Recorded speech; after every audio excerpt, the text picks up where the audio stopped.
Hello, Williams class. For your history lesson today, we have a hot task to complete. And the learning objective for our lesson today is, can I create a brochure with all of the information I have learnt during the topic of Romans? Here is an example of a brochure. It is specifically about the Colosseum, and I know that because the title of the brochure is The Colosseum. You can see here there is an introduction. There is a picture of the Colosseum with a caption for it. There is a section on what a day at the Colosseum is like. There is a section about the Colosseum above ground, information about that, and there is also information about the Colosseum below ground, as well as a fun fact section.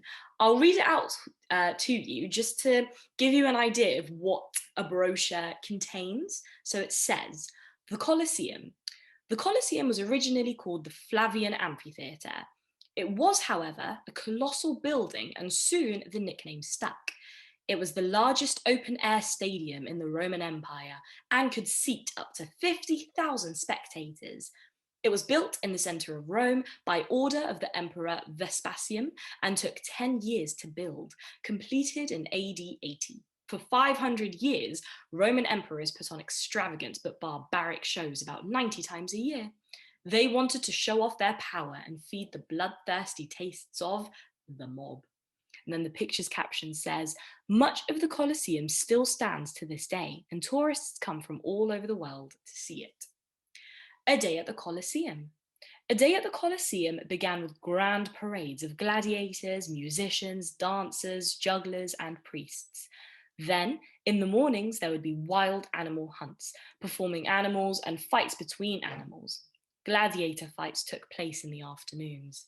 There's another picture with the caption, during the Roman Empire, about 1 million animals were killed in the Colosseum arena.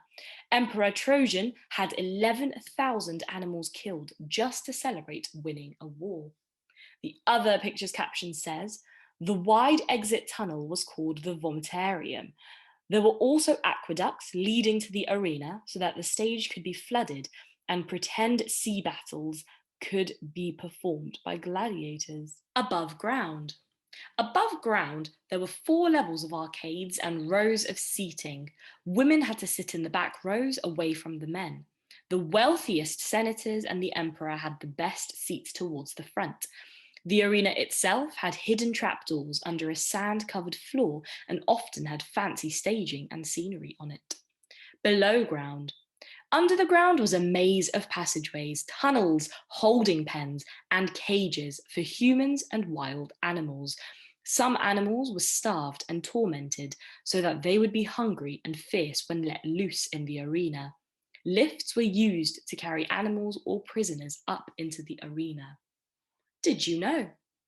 For hundreds of years, the Romans fed Christians as well as criminals to the wild animals.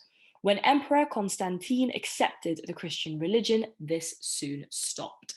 And the final picture's caption says, when they were inside the Colosseum, spectators would have had no idea of everything going on beneath the arena.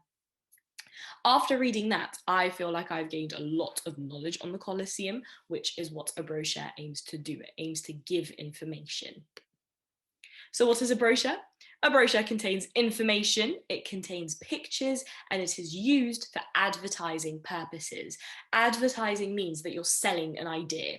So in the case of this brochure, you're selling the idea of the Colosseum, how historically important it was, and how the fact that it still stands today is something to be admired. Here are a couple more examples of some brochures. So you have this one on the left-hand side, which is about simple snack ideas. It's about staying healthy while you snack as well. And it's about staying energized with snacks. It's about being able to eat while you're busy with your day. There's another brochure to my right about healthy living as well. Different activities you could do in order to stay healthy, like different sport. What food you should eat in order to stay as active and as fit and as best as you can in general. Here is the brochure that we saw the beginning of this lesson, all about the Colosseum. So notice how each of these brochures have headings, subheadings, pictures, labeled pictures, and they're colourful as well. They're very attractive to the eye. So when I see them, because they're so bright and they have lots of drawings and pictures and captions, and the information is not too long to read, it's making me want to read it even more. Let's brainstorm some ideas of things that we might include in our brochure. Who were the Romans? What did they invent for us? Roman artifacts, the Roman baths, and how the city of Bath is linked to the ancient Romans. Can you think of any more things that we might include in our brochure? Think about what you've learnt in this topic so far. Your task: create a brochure and all of your knowledge through this topic. You can organize your brochure in any order using information and using pictures. You can create this by hand, or you can create this online using PowerPoint, using Paint, using Microsoft Word, whatever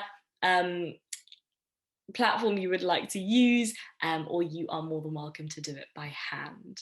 So enjoy, boys and girls, William's class. Enjoy making your brochure. Really think about everything you've learnt in this topic and see if you can include that in your brochure. I'll see you very soon. Bye.